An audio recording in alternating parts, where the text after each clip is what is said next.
Father, we come before you this evening and we thank you for being a city that's in the enviable position of looking at a budget with money to budget.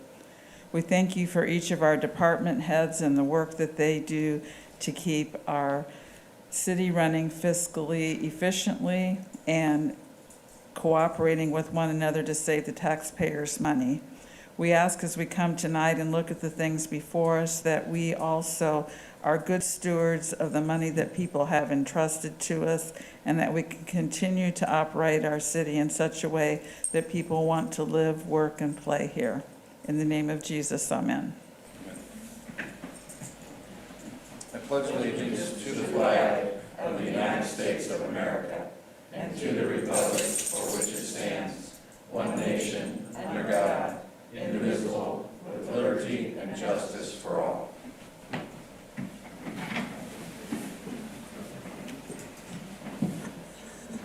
All right, thank you. Thanks, Diane. Appreciate that. Welcome, everyone, tonight. Appreciate everybody kind of staying a little spread out. Keep your masks on if you can. And Jerry, welcome back. Good to see you. Looks like everyone here is present in council chambers. There's no one on virtual, so we will do our voice votes tonight. We don't have to do roll call votes. So we'll start with a roll call vote, or excuse me, a voice vote for the approval of the minutes from the September 8th meeting. Is there any corrections that are seen? If not, is there a motion to approve those as presented? So moved. Motion by Jerry, second by, who was that, Cindy? All right, any further discussion? All in favor say aye. Aye.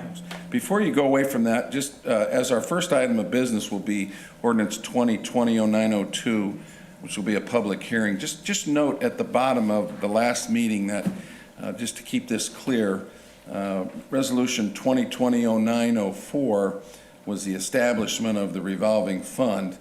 In ordinance 2020-0902 was actually the appropriation of the $150,000 from the edit fund to be placed into the revolving fund. And that was approved on first reading unanimously, and tonight we will consider it on second and final reading as our first item of business here in a minute. But we'll also require a public hearing. So just want to make sure we're clear with that. There's somewhat of a circuitous route to the final goal here through the Plan Commission, the Redevelopment Commission, Council, back to the Redevelopment Commission. So I will have Jeremy clarify this and talk about, again, how this is, what your role is tonight in that. Again, we'll move to that in just a moment. Again, I'd like to recognize all of our visitors tonight. Lynn, any reports that need to come before the council? No reports tonight. All right, great. So then let's move to item unfinished business, item number 1. And this would be the ordinance I just spoke of, 2020-0902. This is the second reading. This will be a public hearing. Again, it was approved at the last meeting unanimously on first reading, and this is essentially the appropriation ordinance that puts the $150,000 from edit into the revolving fund. So, Jeremy. Thank you. So obviously Joe did a pretty good job of explaining it, but what you did at the last meeting was approve the resolution, which was the form of creating the agreement that we entered into with Wishbone. The second phase of that is approving the ordinance that you have tonight, which is a public reading, to appropriate $150,000 into that revolving loan fund. So last meeting we created the loan fund and the agreement with Wishbone. And tonight we are approving, if you so choose, the ordinance that would appropriate that $150,000 into that revolving loan fund. And it is a public hearing. All right, questions?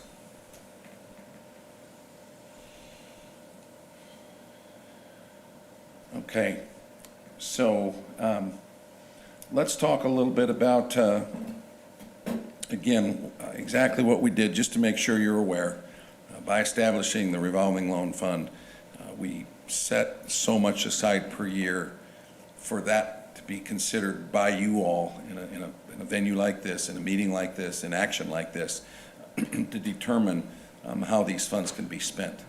And we've done that with Wishbone in our first reading at the last meeting, where we looked at, Jeremy, and I want you just to review the kind of the term sheet, if you will, Yeah, so on that. the resolution had two things it was doing. So the resolution was creating the revolving loan fund, and then it was creating the form that you approved as the agreement with Nextremity, and it outlines within that agreement the parameters of which we are contributing the $150,000 as a part of what you will, if you choose to, appropriate tonight.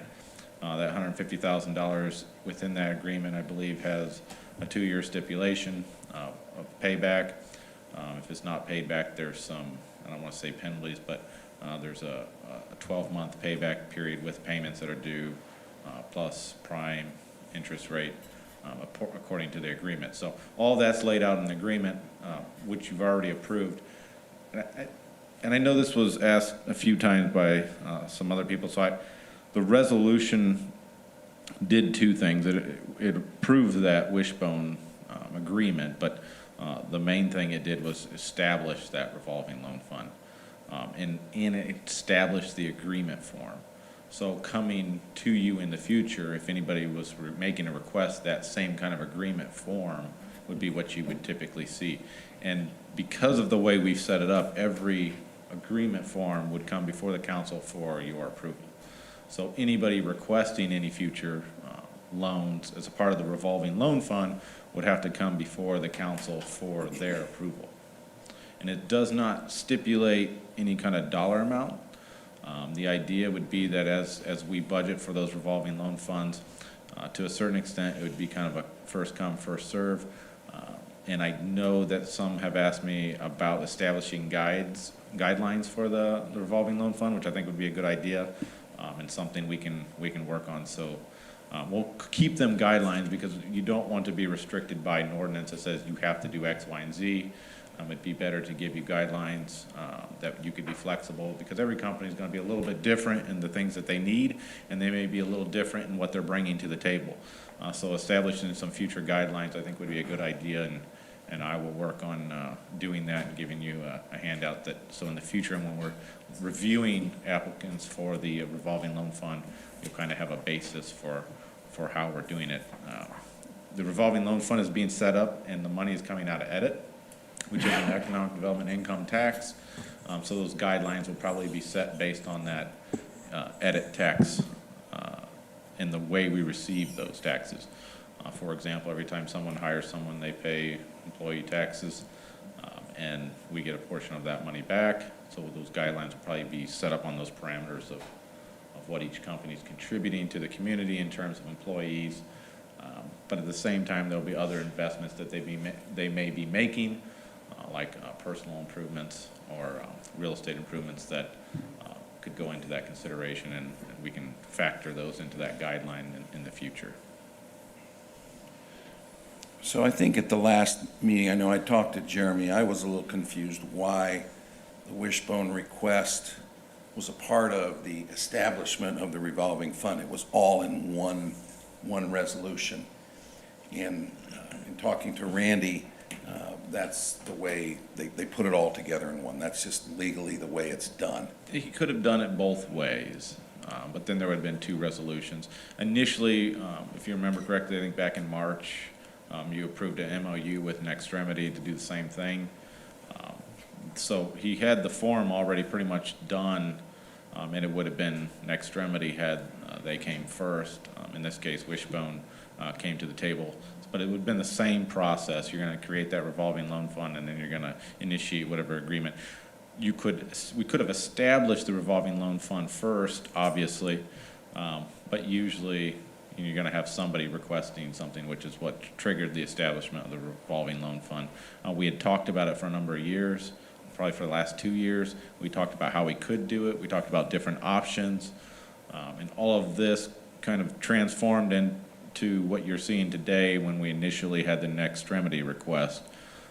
with rather than giving it to a second party that would make the decision, we felt it more prudent that the city council would make those decisions as they were requested. So in the future, everything will come before the city council, and you'll be a part of approving any revolving loan funds that would be distributed. So again, you have approved the terms that Wishbone has asked for, and you have approved the establishment of the revolving loan fund. What we are considering tonight publicly is the ordinance, the second reading that establishes the appropriation that gives, gives the revolving loan fund funds. And that's the discussion tonight, and I want to limit the discussion to that. Alan, I'll call on you and representatives from Wishbone, then we're going to move on to the establishment of the ERA, and then we can talk about Wishbone at that point. But I don't know that we need to do that at this part of the meeting. We'll do that immediately following this discussion when we go into the resolution that establishes the ERA for Wishbone specifically.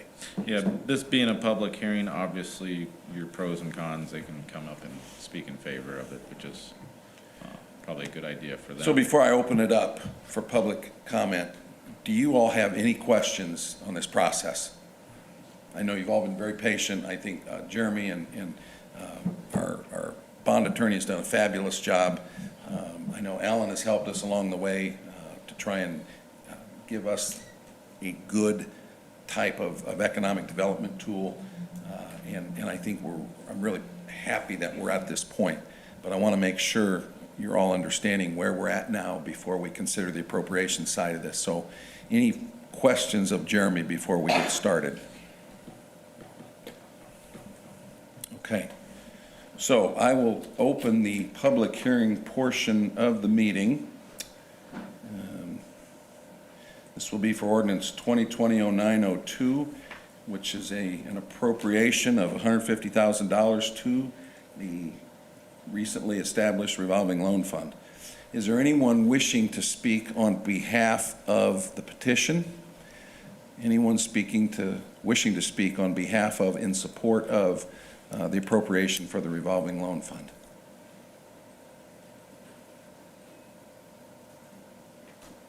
Anyone? All right. Is there anyone wishing to speak in opposition to the appropriation for the revolving loan fund? Anyone wishing to speak in opposition to the $150,000 appropriation to the revolving loan fund? Okay. Hearing none, I will close the public hearing portion of the meeting and put it back to council for their consideration. I'll make a motion that we pass ordinance 2020-0902. All right, motion's been made by Diane. Is there a second? Second by Josh Finch. Any further discussion? All in favor say aye. Aye. Those opposed? All right, passed unanimously on second reading. Ordinance 2020-0902 is in the books. All right, thank you. So I'm going to change the order just a little bit here. Item number 3 with Extremity coming in force tonight, and hopefully we'll hear some good things for them, like give them the opportunity to do that. So I'm going to move them up to the next item. So this will be this is the resolution 2020-0906 that would establish an ERA, economic revitalization area, and the property that Wishbone will be improving. And this will indeed require a public hearing in the future, but tonight this is just an introduction of that resolution. So Jeremy? Yeah, so we just went through this process, but it's kind of a two-part or three-part process. You approve the resolution that is declaring or designating, you approve the resolution that is declaring, and then you approve the SB1 that would be submitted with the application. So tonight we're approving the designation of the ERA, which will trigger an advertisement in the paper and a public hearing at the next city council meeting, at which time you would see the declaration of designating that portion an ERA. The request is basically for Lot D, replat of Warsaw Professional Village, Hunter Capitol Drive, or the old Sim Financial Building. I think most recently was occupied by Wright Medical. It's been vacant for over a year. So the request would be to create that ERA, which would then allow for the submission of the tax abatement. I did attach for you to review tonight the SB1 for vacant building deduction. So you can view their request. Vacant building deductions are established for 3 years. And I might say on here what the percentages are. I think it's like 150 and 25 or 175 and 50. But anyways, those percentages are actually established by the code. So if you were to approve the designation, we'd come back with a hearing at the next city council meeting to approve the actual ERA, at which time you could then adopt or approve the SB1. All right, so again, this is totally separate from what we just did on the revolving loan fund. This is for tax abatement for the real estate improvements, or excuse me, for the vacant building deduction. Will there be a tax abatement request for the improvements, the real estate improvements, Jeremy? Or? If they so choose to, after the designation of the ERA, they could submit a deduct or an SB1 for any improvements, because they are requesting, or they are making $200,000, so they could submit a request for that as well. So all you're considering tonight is the resolution to establish the ERA, and then this gives you an idea of what they're going to come back for, and then that will be a public hearing. I thought it would be good to have Alan Teo come up and lead off with the Wishbone story here locally, and then Nick is here as well. I'm sure he's got a few things to say, and he's brought his supporting cast, so we got all night. So, Alan?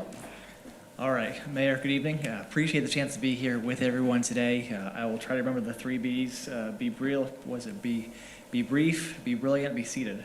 And so just this is something where, I joined KEDCO actually just over 2 years ago, 2 years last week on the 17th. And something that I've been a pleasure the last 2 years to work with Nick Dieter and his team at Wishbone Medical to help them really develop and now finalize their plans of how they like to grow their Indiana operations. And so excited to be able to work with them and to see yet another example of a company choosing to start and grow in our community in Warsaw and Kosciuszko County. Nick is here with a number of his members from his leadership team from at least 3 other states and 1 other country, which tells me that with what they're doing, the impact that they're having at Wishbone Medical within their industry and serving patients, they're drawing in talent, top talent from a lot of different places, but also they would have choices where to go otherwise if they weren't growing here in Warsaw. So I think it's a testament to the work the city has undertaken, really to make sure we have just a fantastic place to do business, a fantastic place to live, that they are still interested and focused and committed to growing here, but also, goodness, to be able to work with a company like this and not just once, but to be able to say, hey, let's work together throughout your growth and find out how we can work quickly, creatively, and confidentially to support your interests and help you, really to help develop the right tools at the right time, support their growth. So I guess I also want to commend the City Council members for considering the RLF program as a way, again, to come to the table with a very specific tool in the toolbox to help this company with where they're at right now and their needs. But again, just here to really commend the city for their leadership and congratulate the company for finalizing their plans. And I, again, want to make sure to be brief and turn things over to Nick Dieter here to share the whole story. Yeah, Alan, you might mention the release that came out today from IADC. So pending city approval, we have something that finalizes, or talks about the company finalizing their plans. Good evening, Nick. Good evening. Thank you, Mayor Tolmer, City Council. Also want to thank Alan Teo, Jeremy Skinner for all their hard work putting this together. Wishbone Medical is only 3.5 years old, but we've grown considerably, and we've outgrown our corporate headquarters. We are tripling our size with your help. I want to introduce some of our members, and this is a very serious thing for us, and we wanted to show that support. We have our president here with us, Mary Wetzel, our Chief Revenue Officer from Tulsa, Oklahoma, with his OU hat on, Kevin Blue. We also have our President of our Spine Division, Jody Hegman from Dallas. We have our President of Response Ortho, company we purchased in Istanbul, Turkey. He came in on Saturday night so he could adjust for a day. And Tom Maxwell from St. Louis, who's one of our area vice presidents. What this is just a bit of a showing on everything we make here in Kosciuszko County gets shipped all over the world. We make pediatric orthopedic implants. We make implants that actually fit and work in children. About 95% of all implants, even today, that go into children were not designed for them. They're a small version of an adult product that gets cut, bent, tweaked, jammed into a kid, hope it works. They're not FDA approved, and we want to change all that. So that's what Wishbone is focused on. I always use the example of Total Hips, which this area knows a lot about Total Hips with all the adult companies. There's 70 companies in the world that make hips for adults. There's 4 companies in the world that make hips for dogs, and nobody makes hips for children. We're doing that with the #1 orthopedic hospital in the world, Hospital for Special Surgery in New York, and Stanford University in California. All that knowledge comes into our place through our design engineers, and we'll develop wonderful products for kids. So I want to thank you. I'm a 5th generation entrepreneur from Warsaw. Warsaw's home. I actually grew up in a suburb of Warsaw in Leesburg, but we won't count that. But, you know, I wanted to make sure that my company and Wishbone was here in the Warsaw area, and thank all of you for making that possible. Nick, thank your team for coming tonight. Sure means a lot to see you all here. Appreciate it. Thank you. So thank you all. Thanks, Nick. All right, so let's get back to the resolution at hand, which is 2020-0906. Again, this would give your approval to establish an ERA, the first step in the process. Jeremy, any final comments? Just if there's any questions. All right. If there are no questions, would someone like to make a motion? I would move to approve resolution number 2020-09-06. Cindy, thank you. Is there a second? I would second it. Second, Jack Wilhite. Again, any further discussions? All in favor, say aye. Aye. Those opposed? All right. Nick, you can take them out to dinner. Okay. Thank you. Sure. Thanks for coming. Thank you all. Thank you. Welcome to Warsaw. Yes. This is a copy of the press release that will go out now. That was nothing like a gun to the head, Alan, was it? Not just teasing. All right, thank you. All right, let's go back to item number 1 in new business. This would be our fiscal body declaring their willingness to be the fiscal body to approve the Warsaw Community Public Library budget as required by Indiana Code. Ann Zidek is here from the library. Ann, do you have anything to say or add, or just want to say hello? I'll say hello. Yeah, our library tends not to go above where you need to have a binding review. We stay under the growth quotient on a yearly basis. Only time it might be if we had a bond for repairs where we would make you aware of that. Gotcha. There was a new law that came through July of this year, and that's why you see us here. And they changed the definition. We've been going to county council for a number of years, and they said if you have over 51%, and the city of Warsaw is close to 60% at this given point, they say that we should come to you and have you acknowledged as our fiscal body for review, if it's needed, if we If go above. necessary, right. Yeah. So All right. any questions? Does that all make sense? You all would be their binding review if there were statutory circumstances that required it.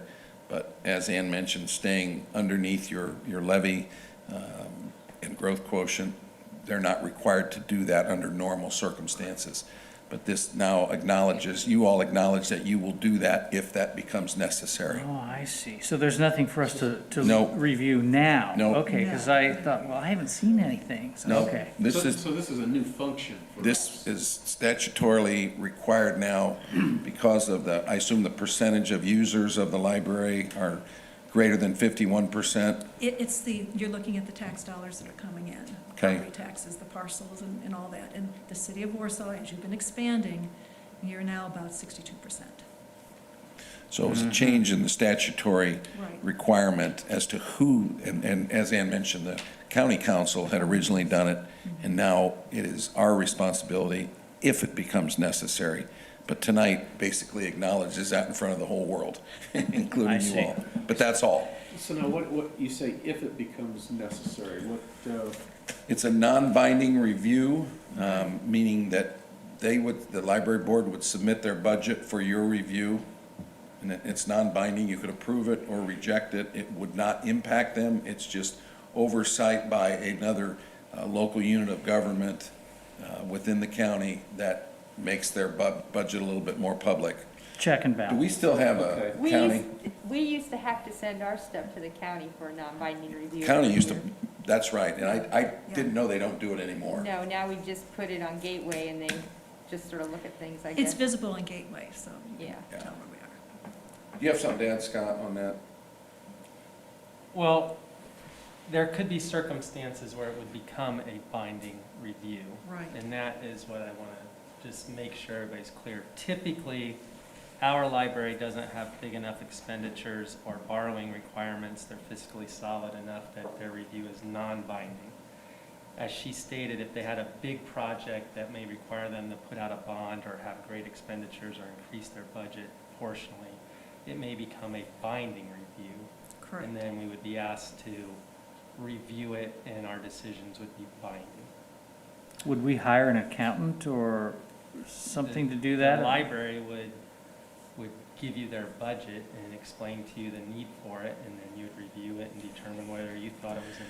They want some other entity to have control in some ways over the budget process, and because the city is the largest contributor Mhm. to the library from tax dollars, the new law that came in effect in July said that we're the entity that would have that oversight if it became necessary. And basically, that's because it would affect the citizens' tax rate. It could affect It could, ours. yes. Yeah.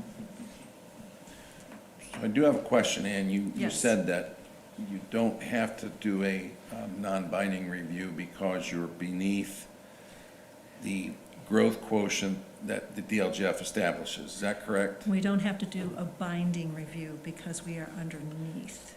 But Because you're what? You have to do a non-binding review? We are dealing with a non-binding at this point. And who does that? Oh, I know that the county already sent us something this year. They did. Yeah, that said that as long as we did not, when you look at the cash flow at the end of the year, and you've got to look at where your budget was at the beginning of the year, there's some new language in there, and there's no way that we are 150% above that. Right, but amount.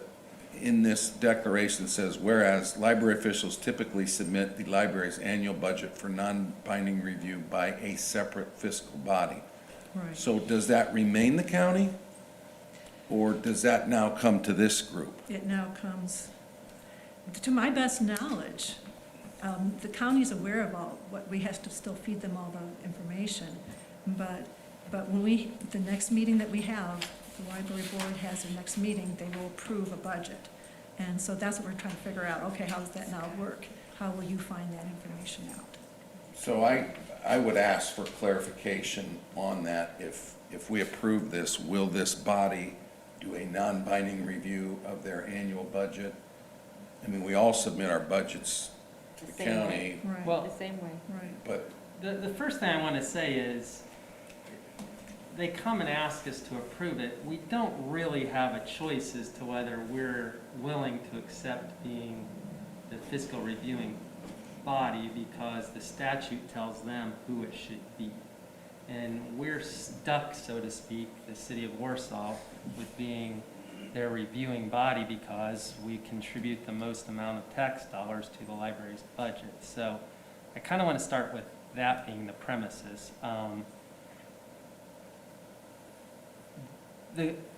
And that's determined by the county auditor determining how much we all contribute the city as percentage. So after that, I believe we're going to be the reviewing body going forward. And sometimes it's going to be non-binding review because their budget isn't subject to us. We're just reviewing it and it's not binding. Other times it's going to be a binding review where we're going to have more of a say in it because of the triggering factors Right. of that it could have a bigger impact on tax rates and those kind of things in the city. So I believe we're going to be the reviewers going forward because of the new statute in July.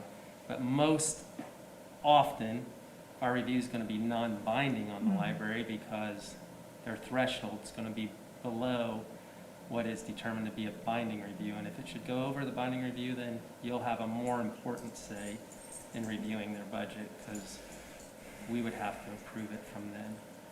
But this does ask that the Common Council acknowledge that they are responsible for, and they certify that this report was adopted by the Warsaw Common Council, and then it'll be signed by the president. And more that, I think, is as much informational for you all to know that this is Right. Exactly. a new law that Understand. came in place in July, and the reason the city's now chosen is every library is now going to have to choose a separate fiscal body to either do non-binding reviews of it, or if certain triggers take place, to do binding reviews. And that's just a new oversight that the law creates on libraries here in Indiana. So I would just ask for a consensus from our council that we acknowledge that we are the review board for the library pursuant to the Indiana Code. As our city attorney said, there's no real, we're just acknowledging that, yes, we are designated by the Indiana Code to be this body. We've And been then Jack informed has and to we sign it, And right? understand it. We're acknowledging it. Yeah. Right. And then Jack has to sign it, right? For money? No, They don't. no. No, we would just, like, we It's no would different do than all reviewing the our View. budgets, where we would be reviewing their budget.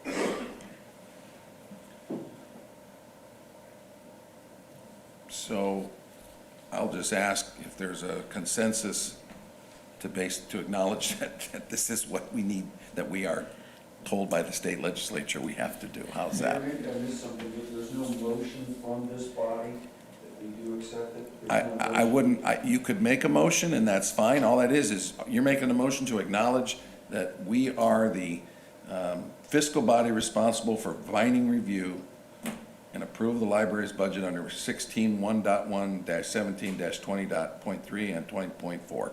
So moved. Is there a second? Second. Cindy, second. Any further discussion? All in favor, say aye. Aye. Anybody opposed? All right. My understanding is that once I get this back, I have to get it downstate by October. It's more information. There's something coming through in November. It looks like it's really for next year, from what I can tell. I'll Yes. get you a copy sent in the mail or drop it off tomorrow or sometime this week. That'll work. Thank you very All right, much. you're welcome. Okay, Thanks, Ann. thank you. Okay. I guess that was a little more complicated than I thought it might be, but I know that, well, the state used to require that the cities, our budget, go over to the county for a non-binding review. And the legislature just wanted another unit of government's eyes on the budget. It didn't matter whether they approved it or didn't approve it. It was non-binding. At least it was a public acknowledgement that they saw our budget, and it never impacted us.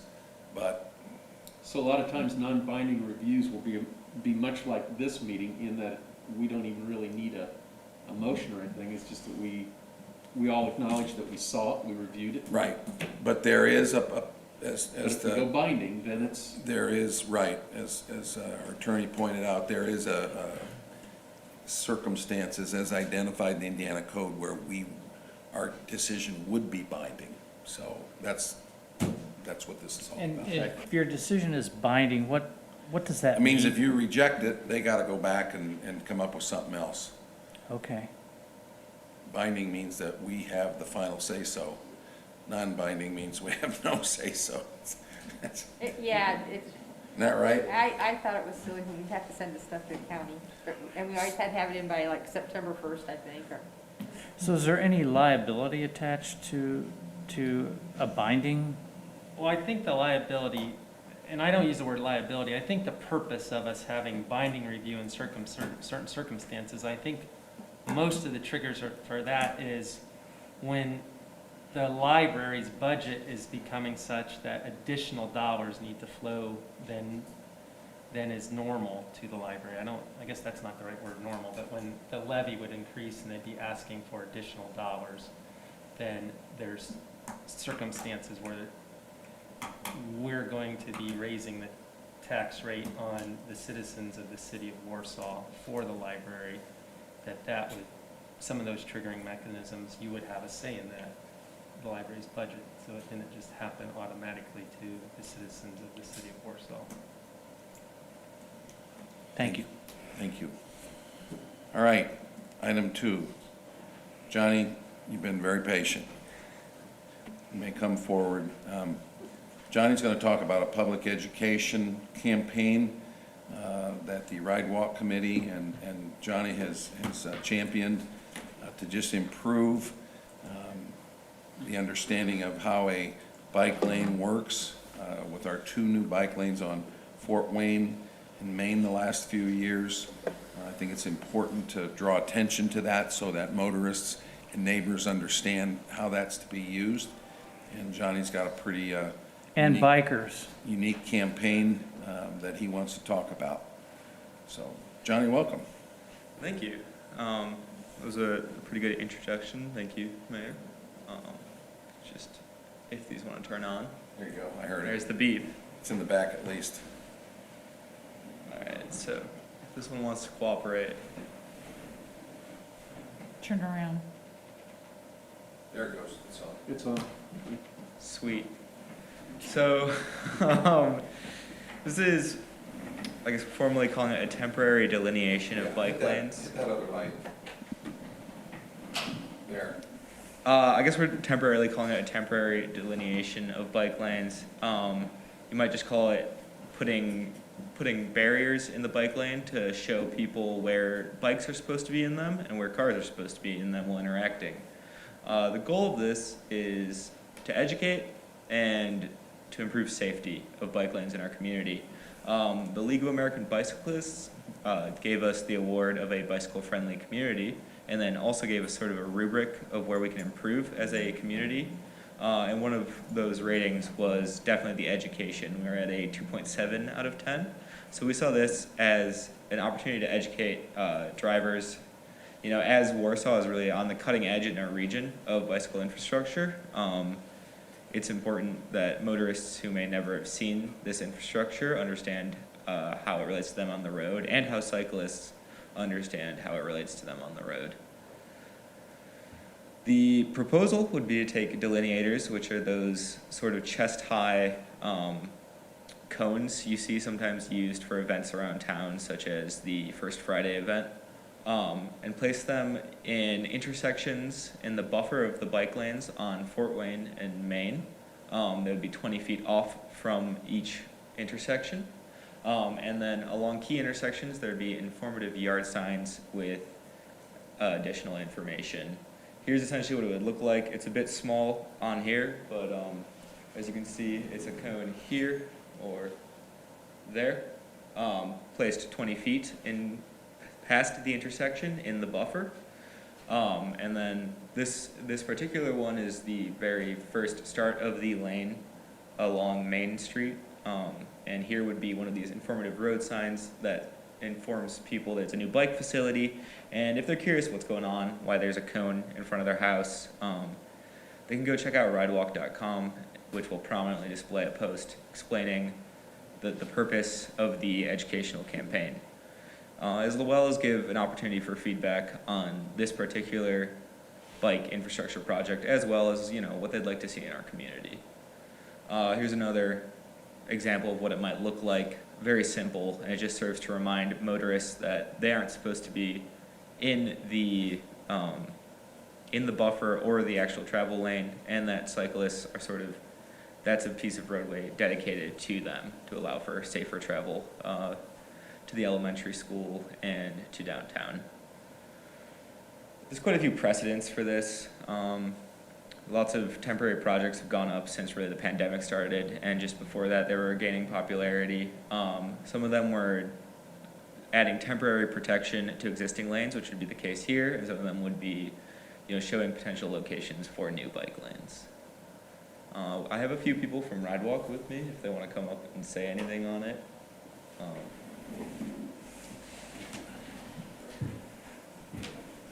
So I asked Johnny just to come and present to you, and Fred, you can come on up and we'll listen. And then Johnny just wants, I think, your approval as council to go ahead with this. So, Fred?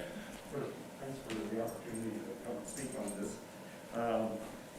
As I think one of the real key issues that Johnny pointed out in his presentation is kind of subtle in there, but that's. Fred, could you talk into the mic? Thank you. Score that we got on education on our bicycle-friendly community submission.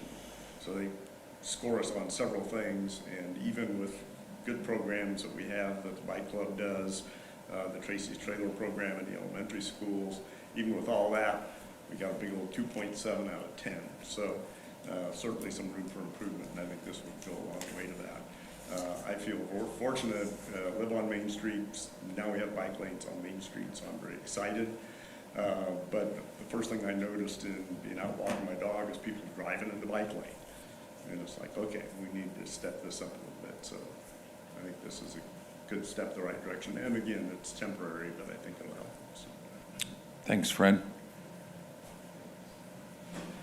James? Hey, good evening. As a first note, as a local real estate broker, I want to say thank you for investing in projects like this, consistently working with folks who appreciate these type of amenities that we have in our neighborhood. And I think it's, you know, we look at companies like Wishbone who want to stay local. It's for reasons like this that we have these solid amenities, people walking, be able to bike, and I want to say thank you for that. I'm a League of American Bicyclists safe cycling instructor, so it's my responsibility to go out into the community and instruct cyclists on how to bike safely. As Fred said, anecdotally, you know, we live in that community. We see people driving in those bike lanes on a regular basis. Almost every day that I'm going to or from work, I'm on Fort Wayne or Main Street, it's inevitable that you'll see a car driving in the bike lane or in that double painted line. And so kind of as just a temporary measure to educate people, stay left, bike stay right. I think it'll be a really good cause to eliminate some of that seen over on the line. So thanks so much. All right, thank you. So any questions of Johnny on this educational campaign? I did notice in the one slide that people were putting their trash cans in the bike lane. And, I'm sorry? Yeah. Well, it is an issue that some people just leave their trash cans out all the time. And I've actually moved a couple of them here in the last week or so, and it didn't seem to affect them. They left it where I put it, so that's part of this. Trash day is kind of difficult, but the rest of the week, we get out on it. We appreciate you bringing that up. It's something that in the right walk committee we discussed. How do we deal with that? How do we deal with that? Well, I think that's education that certainly the street department can provide, and we can obviously look into that if that becomes a problem. Trash cans is one thing, cars is different. Yeah. We had a similar situation on the sidewalks along Sunset, and I got a hold of Dustin, and we printed out some educational material for the people that were doing it, because it was right before school was going to start, and that's where the kids have to walk to get to the bus stop, and the trash cans were impeding, and they were having to go out into the street in order to get there because they weren't putting them back, and it worked. That letting them know, you know, what the problem was and what, that they were going to be tagged and removed if we had to, but that we wanted them to understand why, and they've stopped doing it, so that they're really good about providing that educational impetus. I want to say too that I travel those and I pull a trail, you know, it's a dog carrier, like a child carrier behind, and that bike lane is really important because for it to be wide enough and for people to then just stay over, that I can safely go through there. And I've seen a lot of other parents with their kids in back that, you know, I choose those streets because I know that's a safe place that I can go. And so I think that it is important that people understand that somebody pulling out from the side, from their home, from an alley, from a side street is going to turn into that bike lane, and the car needs to be out of the bike lane so that people can get onto it. It's not so much a matter as when you're already in it, but it's getting into it sometimes that can be a problem at those intersections. So I can see why you chose the intersections. Johnny, what is the cost involved, and do we have the funds available? So this would use some of the Greenway funds. Cost would be fairly minimal. I've been working with the street department to acquire delineators, or the cones. And if those aren't able to be acquired through them, if they don't have enough spare, it would be just a matter of renting them. And as it's only a month-long program and a fairly small number of them, it's a fairly low cost. The other cost would be those signs, which are purposely kind of printed to be a little vague and just direct them to where to get more information, and that way they can be reused, you know, until they've faded to a point of not, you know, being legible. So this is really trying to make a fairly in-depth, you know, month-long education program out of not like things that the city essentially already has as disposal. I think it was a great point brought up about the waste cans being in the lane, and perhaps as we put this out on social media, we can make those comments as well, that those don't need to be and shouldn't be out in those lanes, so. Absolutely, and I think the sort of the pamphlets that you mentioned, that could be another outlet we look at towards that education, and that can just be even added to that and include the information on the bike lane as well as where to put your trash can all in one clean little package. All right, any other questions? All right, is there a motion to approve this educational effort by the Ride Walk Committee? I'll move. Diane, is there a second? Second. Second by Josh. Any further discussion? All in favor say aye.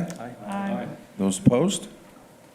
All right, thanks, Johnny, appreciate Thank you, your guys. efforts. Fred, thanks for coming. James, appreciate you coming and speaking tonight.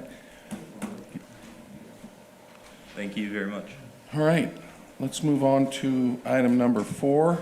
This would be Planning Resolution 2020-0907. This goes back to the extremity MOU that you all approved earlier in the summer.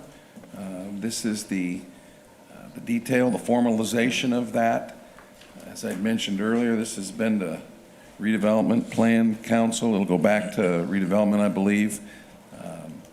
So I'm going to have Jeremy take over from here because, again, this takes a little bit of a route through many different boards, and I want you all to be understanding of exactly what you're considering tonight. So you do have before you this resolution, which is an approval of the Plan Commission's adoption of their last resolution. And the Plan Commission's resolution was approval of the redevelopment's resolution. Some of you may have seen this 3 times, some of you may have already seen it twice, some of you, this may be your first time seeing it. What we are doing is amending the Northern TIF District to include in it the project that is ultimately going to be the next extremity, the MOU we agreed to earlier this year. The TIF amendment allows for the purchase of personal property, and it also makes them a taxpayer. So there's 2 things that the amendment to the plan is doing, is making them a taxpayer, and then amending it to include this as a project in the project list. So your approval is, in essence, approving what the Plan Commission and Redevelopment Commission have already approved. It will go back to the Redevelopment Commission at its next meeting, and a public hearing will be held for the final approval of this amendment.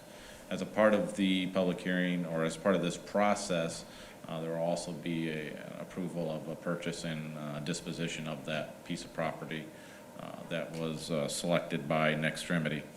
So if you remember correctly, if we go all the way back to earlier this year, the MLU said that the Redevelopment Commission would agree to expend $250,000 for the purchase of personal property, and that the council would agree to a $250,000 revolving loan fund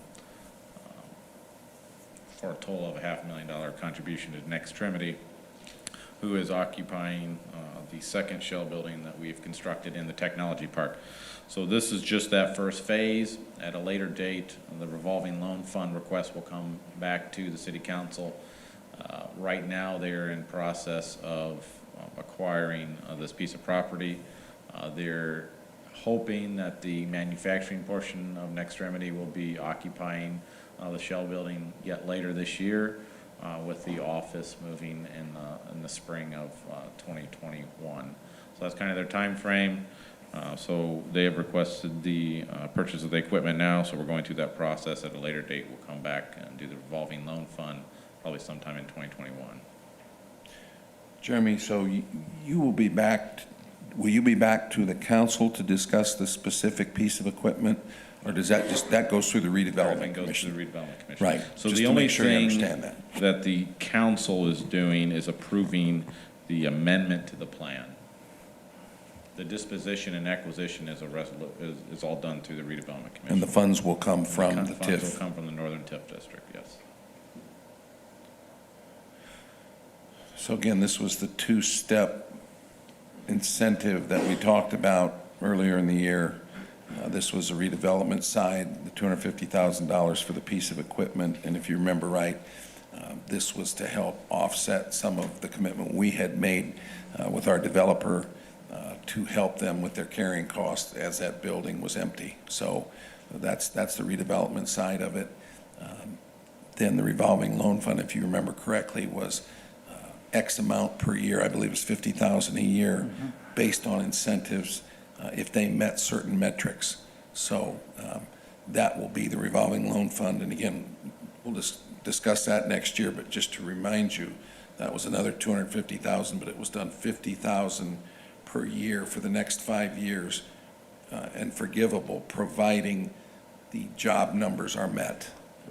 So what we're considering tonight, as Jeremy said, is is this amendment to the redevelopment commission plan that allows them to make this a project that they can support.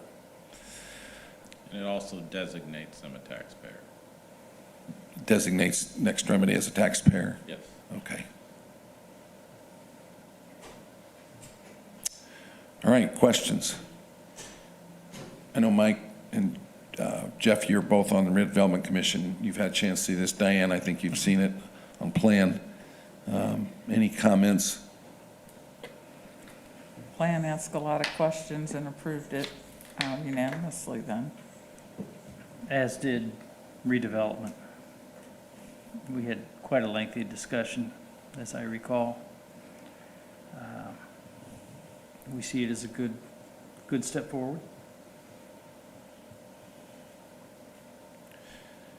Okay. It makes us a good partner to work with, Well, this kind of what we talked about earlier tonight with the revolving loan fund. It just gives us these options, and again, every circumstance is different. And I think redevelopment commission and Jeremy and Alan and we all sat down and looked at what made the most sense for the scope of the project. That Nextremity was actually the scope of their investment and the return on their investment, our investment with the jobs that are coming, and obviously giving us a real leg up in the tech park as we go to get recertified this year. Having growth of high-tech industry in the tech park almost assures that we'll continue to receive that increment moving forward.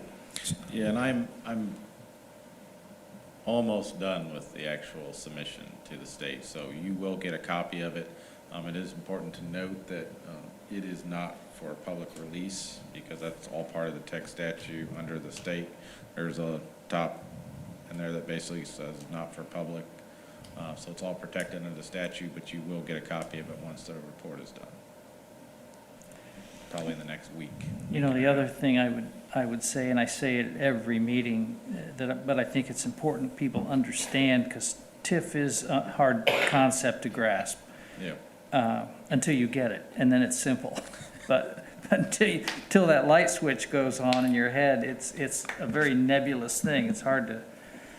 Anyway, it's what I wanted to say is that, you know, it's important people understand these are not your property tax dollars that we're working with here. These are monies that are being generated through the development itself. Yeah, obviously the TIF is a tax increment that comes from the development that we create. And the intent and the idea is that we're investing in areas that are seeing no growth or don't have any possibility, and we're using that increment to create the growth. And a prime example is, and you'll get the Tech Park report in the next week or so, but if you look at the amount of investment that we've seen in that technology park versus the amount of investment we've put in, it's pretty gratifying. We've seen over $50 million of new buildings within the technology park, and we've contributed to infrastructure, let's say around $5 million. So in terms of what we're getting for the investment that we're making is pretty significant. And ultimately, all this goes to benefit the city as a whole. It all goes to benefit every taxing unit as a whole. All the improvements that we're making now, a lot of them will start to roll off in the next 10 years and will benefit all the taxing agencies. If we don't have that increment to create the growth, it doesn't occur. And that's been seen by our annexation of the airport industrial park. If you've seen my TIF impact report, you'll know that in a 3-year period, our northern TIF district grew by 18 million in assessed valuation, and the airport industrial park in that same period of time grew by 200,000. So the reality is, if you're not out there making the investments, it's not going to come. They don't have the opportunities that we're creating within the TIF districts to get that new growth. And that's really what TIF's all about, creating those opportunities to get that new growth. And what we've done in that technology park and taking, 140 acres that had one building on it and turning it into $50 million of assessed valuation in the last 6 years is pretty significant. And wanting to keep that ball rolling. In the last year, we've opened up another 70-some acres of developable land. We're finalized our second shell building. Once that gets taken care of, we'll be moving on to the third one and keeping that ball rolling, keeping us creating opportunities that ultimately end up in growth, that affect everyone and help everyone, whether it be jobs, whether it be new property assessed valuations or personal equipment that helps the community as a whole in the long run. So the only thing I would add, I did have Jeremy bring a copy from the Plan Commission of Exhibit A, which was not included in your board pack tonight, and all that does is designate this project for the plan, the economic development plan for the Northern TIF District. So that is in paper that you've had a chance to take a look at. Again, the specifics of that detail will go through the redevelopment commission, but tonight you're just approving, we're asking you to approve that this be put on the plan for the redevelopment commission.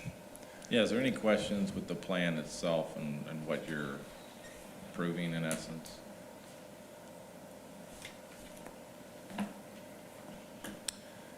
All right. Hearing no questions, I will make a motion that this council approve Resolution 2020-09-01. All right. Is there a second? It's 07. It's 07. Oh, thank you. I was looking at this. Yeah, you look at 07, Exhibit A. sorry. 2020-09-07. I'll look at my screen. Okay, motion made by Mike. Is there a second? Second by Jerry. Any further questions, discussions? I think it's important to note that this is a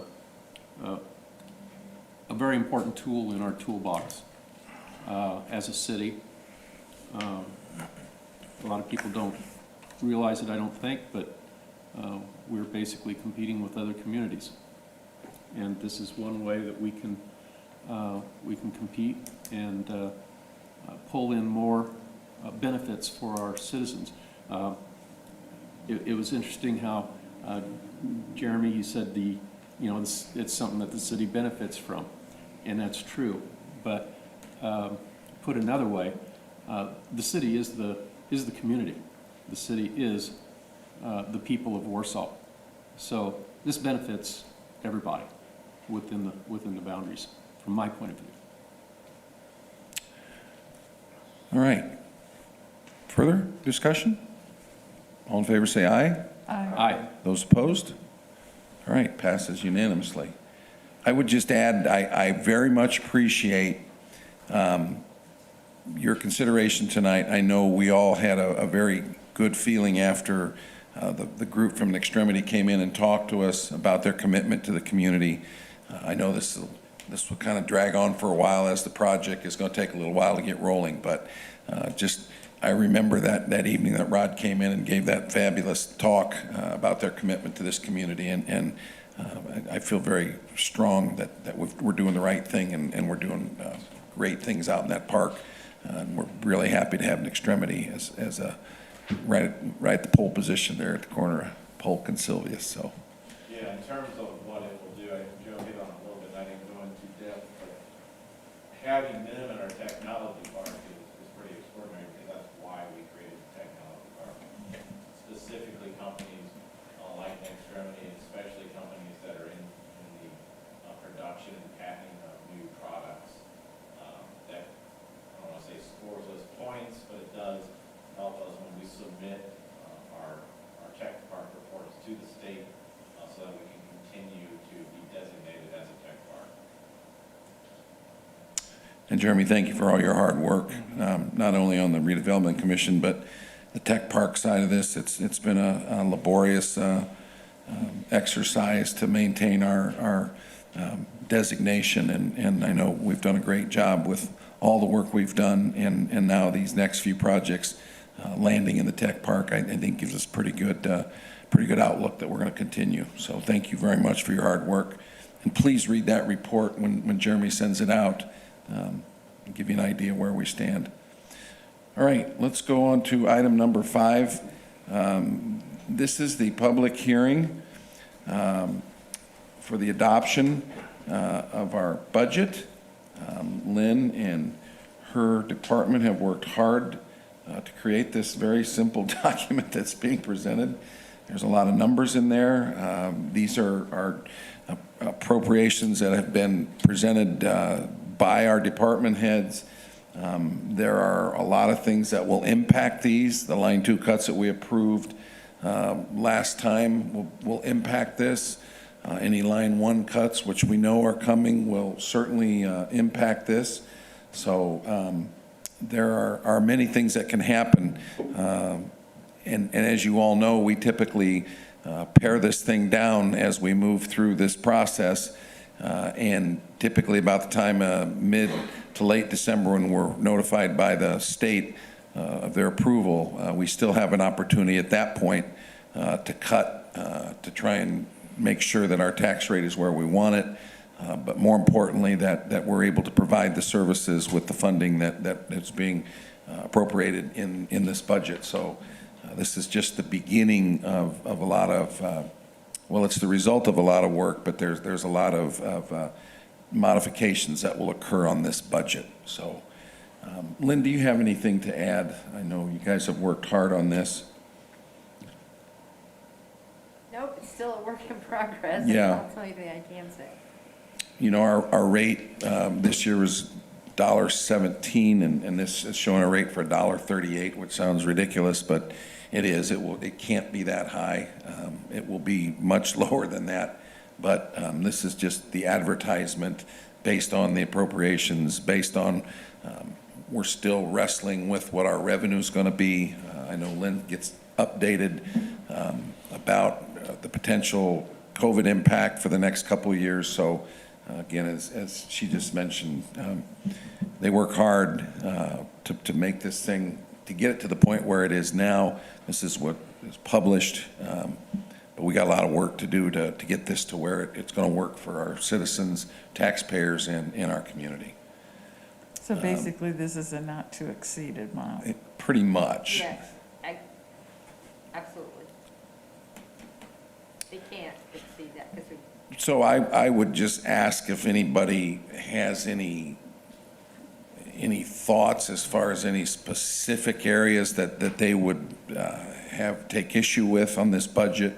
I know we've all spent some time with the department heads. I know we still have some non-for-profit requests to review and work through.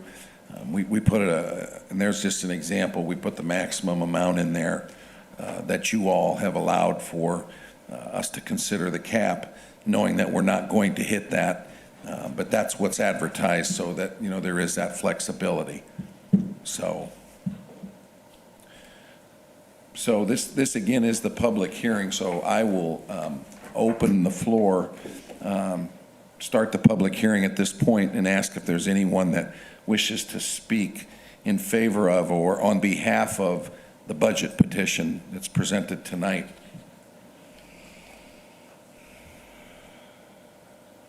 Okay. Anyone? Is there anyone that wishes to speak in opposition to the ordinance of appropriations and tax rates as presented tonight? Anyone wish to speak in opposition?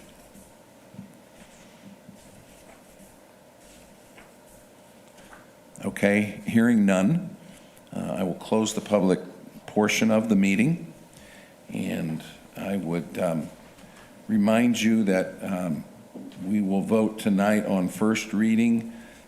The adoption hearing for this budget will occur at the next meeting. Again,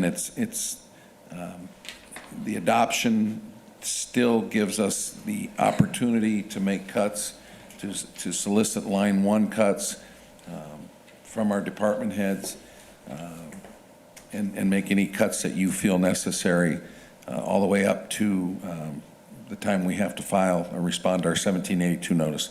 We usually have, what, is it 3 days after we receive? 10 days after we receive the, okay. They'll give us a date when they have to receive it by, usually 10 days, and they'll buffer in for holidays or weekends, I believe. So I know, Josh, this is your first year with this, and just be assured, I know this is a learning process. The budget is advertised high, and we all work to get that budget down with the line one cuts. We already know that we're going to have significant line one cuts, budget cuts from our health insurance not being near what we had budgeted for, which is typically what happens, but we're never certain of that. Won't be totally certain of that till the end, or probably the end of November. So we got a pretty good chance that we may actually pay less in our health rates than we did last year, which would be a great thing. So that's just an example of where we're going to save. We budgeted 15% across the board to handle any increase in our premiums, and it looks like we're actually very possibly could be paying less than what we paid last year. So that's a pretty big swing, and that'll take a big chunk out of here as well. So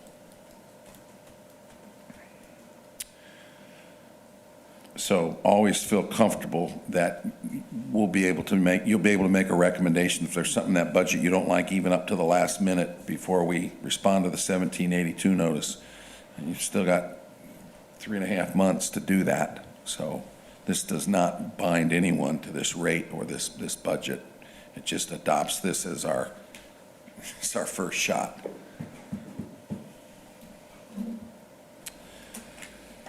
Questions or any action to be taken tonight? Yeah, they have to vote on it. Right, that's what I'm asking. I know what you're gonna say. I move to approve on first reading 2020-1001. Okay, motion's been made by Councilman Gross. Is there a second? I would second it. Second by Councilman Wilhite. Any further discussion or questions, comments? All right. All in favor say aye. Aye. Those opposed? All right, passes unanimously. Again, we will consider ordinance 2020-1001 on October 5th, and that will be the adoption hearing for the budget. So, thank you. Now, the salary ordinances, essentially, there's a general salary ordinance, and then there has to be a separate police and a separate fire ordinance, which are all presented in items 6, 7, and 8. These three items, items 6, 7, and 8, the general 2021 salary ordinance, the police 2021 salary ordinance, and the fire 2021 salary ordinance, have to be adopted by November 2nd. And it has to be adopted, obviously, as an ordinance on 2 readings. So they wouldn't necessarily have to be taken any action on tonight because there are 2 meetings in October. But you could, at your pleasure, if you wanted to approve these tonight, you still have, just like the budget, 2 more meetings to approve those. But statutorily, they have to be approved by November 2nd. The salary ordinances basically are just not to exceed amounts. They represent, based on the direction of the council salary committee, an increase of 1%.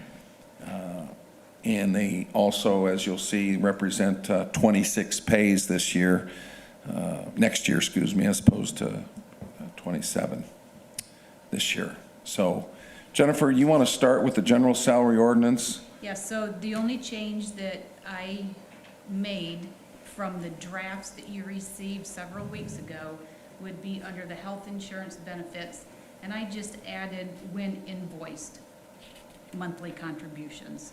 Sometimes we have employees that actually come in mid-year, or not mid-year, I'm sorry, mid-month, and we're not going to charge them for a full month. So if they start halfway, if I'm not going to get an invoice for them, I'm not going to charge their employee contributions.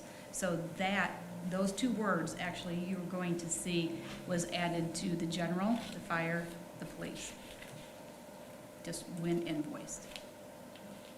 I think the other thing to add is, besides the 1%, was keeping the health insurance the same for next year, that we did not raise it for the employees. You are correct. There is no increase for employee contributions for their medical contributions or for any of their benefit contributions.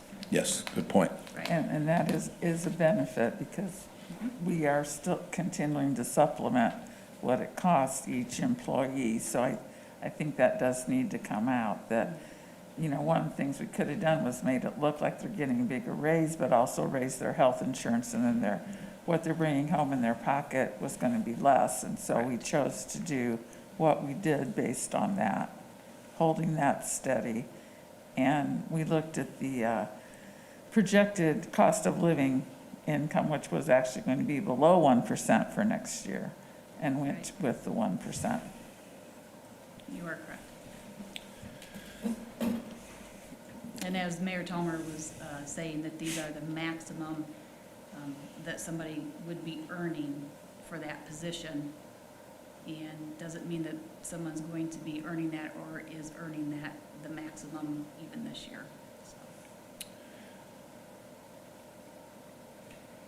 So there are just a couple things I want to comment on this general salary ordinance. You'll notice that in my budget, we did put in kind of a placeholder for an IT coordinator. That is just merely in there at the suggestion of our reorganizational review that suggested we need to bolster our IT efforts. And whether we contract that, whether we actually hire someone, we have not made that decision yet. But we did put a placeholder in the budget in case even part of the year, maybe we go out and contract to get started with software development, and then we hire someone to do that. So that is in there. That's new. That was not in there last year. You'll also notice that there is a separate department for community development. That's another discussion we've talked about within the building and plan department to kind of separate out the community development, the redevelopment work, essentially all the work you heard about tonight as being separate. We have not made that decision yet, but that was one of the suggestions. And as we hear about the reorganizational review from Baker Tilly, which I think we're looking at late October, early November, they'll come in and present to us. I just wanted to react, get placeholders in this salary ordinance. This does not mean that any of these decisions have been made, but this gives us that flexibility to do that next year if we need to. And so that's in there as well. Jeremy, you can help me with this one. Engineering, this project inspector, we don't have that now, is that correct? We don't. That's actually been in the salary ordinance for several years. Right. We've kept that position in there should we want to fill that. Yeah, I think we've interviewed people here and there for position, but we haven't found somebody that's really been like, yeah, we want them. Right. And then this is just from conversations with Jennifer, myself, and James, trying to figure out how we can help him moving forward, and that's why that Right. position is there. COVID hit and we really put the Right. speed on it, so it's, So it just takes a lot of the pressure off the city engineer and the city planner right now, the plan department, to have someone that can do that. Again, there's probably an example of what I just talked about, a couple other items that are in the salary ordinance but are not at this point filled. But it gives us that flexibility when we make that decision and/or find the right candidate. correct. So those are I think, the three big things in the salary ordinance I wanted to make sure you all were aware that were new. But again, these are not to exceed amounts. These are just give us the flexibility now to potentially expand our services with these different positions. Questions? How did we arrive at these dollar amounts? New positions? The new We just position- did. Probably more a Right, question no. for her. No, That's all right. So- we just looked at Pri- kind of not to exceed amounts. Go ahead. Right, so primarily what I did was I took the AIM salary survey and I looked at similar positions of cities and towns, or cities our size. Also went out then on the market and looked at what the earnings would be. I'm, for the most part, very comfortable for an entry level. I may come back at some point and say, you know, we're way off base. This individual really is coming to us certified or has lots of experience, and I may ask for a salary amendment, if you will. So, but it's just Yeah, and trying Jack, to establish it right now. it's a great question because IT coordinator, let's just basically say you're going to get what you pay for. Yeah. Oh, yeah. As I far as, understand. so our point was, if we get to the point where we need very specialized services, it probably doesn't make sense for us to hire the individual, Right. and that we'll contract. But we looked at a level that other communities our size are using to do a certain level of IT. So, I mean, there was a lot of thought put into it, but it's still kind of Makes a, perfect Yeah. sense. it's a moving target. It is. Yeah. It's a starting point for us. All right. Do you have a preference to make a decision tonight on first reading, or would you rather wait? We've had it for well, at least 2.5 months. I would make a motion that we pass 2020-0802 on first reading. I would second that. All right. Any further discussion? All in favor, say aye. Aye. Those opposed? All right, and I think Jeff and Diane and Cindy, were you on that committee as well? Yeah, those three have worked very hard. It's always a difficult task, and I feel very good that they've made good decisions here. So thank you very much for your work on that. All right, let's move to item number 7. So this will come up again, obviously. We'll have to have a second reading. He'll be next, council. Item number 7 is essentially the same, only specifically for Warsaw PD, for many reasons. They have to be separated out, but essentially the policies are the same, or for the majority of the policies are the same. Jennifer, any comments? No, again, just added the when invoiced language, so we could have that in there. One change that did get made from the draft that we did, the captain, it used to say of patrol, now we added or operations, so it's patrol or operations. We are looking towards when Lieutenant Shooter, or Captain Shooter, left us when he retired, we tried to take what he was doing and split it out among several different people within the organization, and just trying to bring everything back. Mayor Tallmer can probably speak a little bit about the accreditation that we're looking at. There could be some further requirements that we're going to need, and that's going to just take a little bit more admin work out there. So we're just getting it set up, ready to go. Yeah. But that was the only change, addition. Again, 26 pays, 1% increase, change in verbiage that Jennifer discussed. And then the change in the patrol and operations under the captain's position. So, questions, desires? Again, this is going to require 2 readings, and tonight would be kind of the introduction, if you feel so compelled. I would ask for your approval of this on first reading, and then if there's anything problematic, we certainly have another reading to consider. I move to approve 2020-0803 on first reading. All right, motion by Councilman Gross. Is there a second? I'll second that. Second by Councilor Dobbins. Any further questions? Jennifer? Again, I think the salary group, the wage committee did a great job working through all these different departments, and appreciate that work. So, further discussion? All in favor say aye. Aye. Those opposed? All right, passes on first reading. Item number 8 would be ordinance 2020-0804, which would be the fire territory version of the 2021 salary ordinance. Change again, when invoiced, we added.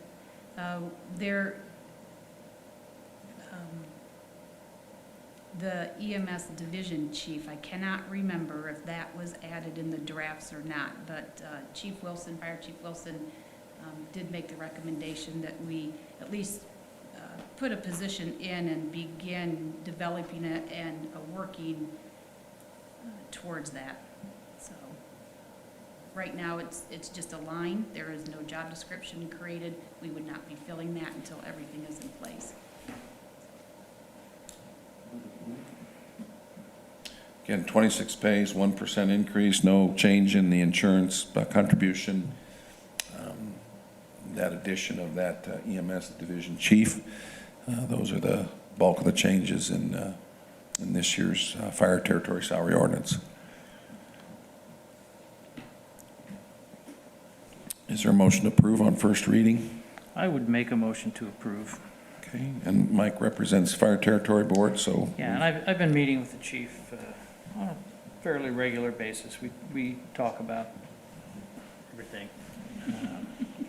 So I'd make a motion to approve 2020-08-04. All right, I'll second. motion by Councilman Glanderis and seconded by Councilor Quantz. Further discussion? All in favor say aye. Aye. Those opposed? All right, and finally, this is the elected officials 2021 salary ordinance. As opposed to the others we just considered, this does not require approval until the last day of this year by statute. Don't ask me why there's a difference, but there's certainly, I'm sure someone thinks there's a good reason to make it different. So the elected officials salary ordinance has been presented basically with a 1% increase. Again, 26 pays, no change in the contributions. Anything else, Jennifer? Just when invoiced. Yeah, when invoiced. So, again, I would leave that up to you. I certainly respect if you want to let this one sit for a bit, or if you want to go ahead and approve it on first reading. It's certainly up to you all.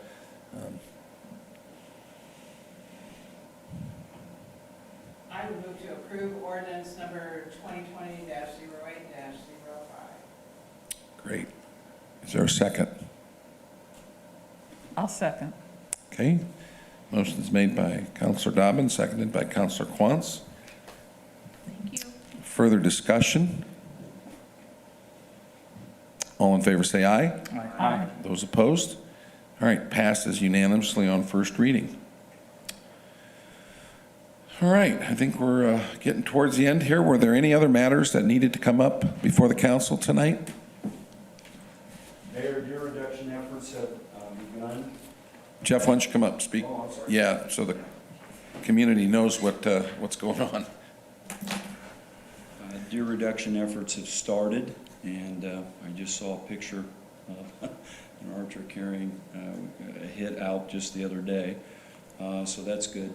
We will have application deadline on Friday. It's all online. I will start informing you, because I can now track it online, the amount of hits, the amount of times that they're going out, how many properties. Really looking forward to having access to even more information, and certainly would be willing to share it with you. So really encouraged.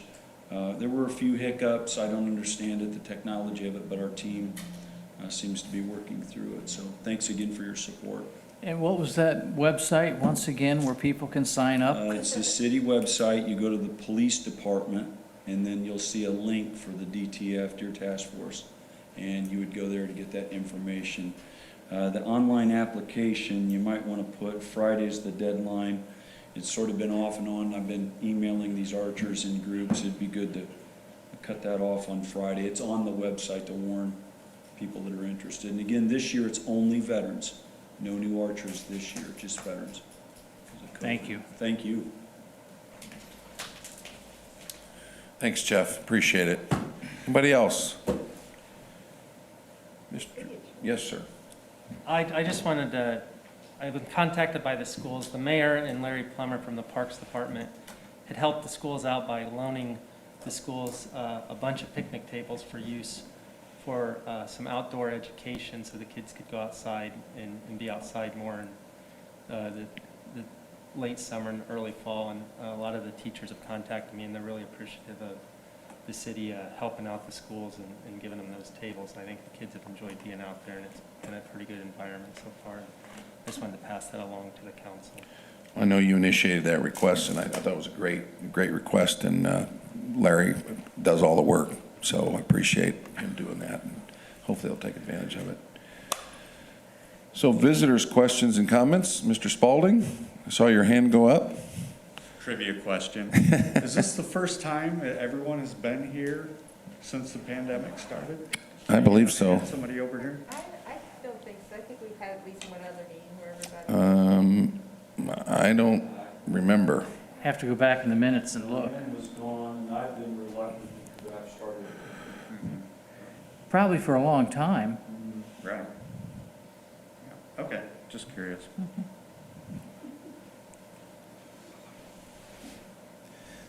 So many meetings.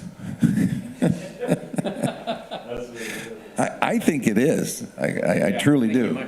Yeah, Because we've been taking roll call votes, it seems like forever, and I believe you're correct. because Josh was gone one time, and then I was gone Yep. last week. I was in the snow in Colorado, yeah. I think all seven, this is the first time. There's nobody on there except this microphone here. Is there any thought coming from state as to whether or not that's going to be something that may be carried on in the future? I think AIM is pushing for the flexibility to be able to do it. And I think this has been a trial period. And I think that even the Public Access Counselor understands how critical it was to get us through what we had to go through. And I think it performed well. I will say, you know, tonight we had 2 public hearings, and, you know, no one was on and we had the council open. But if people are still reluctant to come to the meeting, we don't really have a way of allowing someone virtually to participate in a public hearing. And I know the public access counselor has asked that, you make a phone number available, or you take comments from email and read them out loud. But, I feel like our meetings pretty much have opened back up to the public. But I know that's something they may refine if we continue with virtual. There may be specific requirements for public hearings, not public meetings, but public hearings. I might have said that properly. When we have a public hearing that's required by statute, that is what allows folks to come in and speak to the issue and gives them the right to do that. So to answer your question, I think we will probably have the flexibility in the future, but I think there will be probably some maybe a little bit more tightening of some rules when we're out of a pandemic situation. So, but there's a lot of discussion at the state level. AIM is working with the governor's office and the public access counselor to pursue and continue moving forward with, the importance of virtual meetings, the ability to advertise a meeting online, not just a publication in a newspaper. So just like everything else, there's a lot of change that are going to come out of this thing. But it's a great question. So, all right. Well, it's good to see everybody. And still got a lot of work to do, but Good to be seen, right, Jerry? Yeah. Jeremy, thanks for all your work. Jack, good to see you. Appreciate it. Is there a motion to adjourn? Second. All right, thank you all. Lynn, you got anything to sign? Yep. Mike, I was really embarrassed to ask you if the two microphones were really that important. Well, stereo.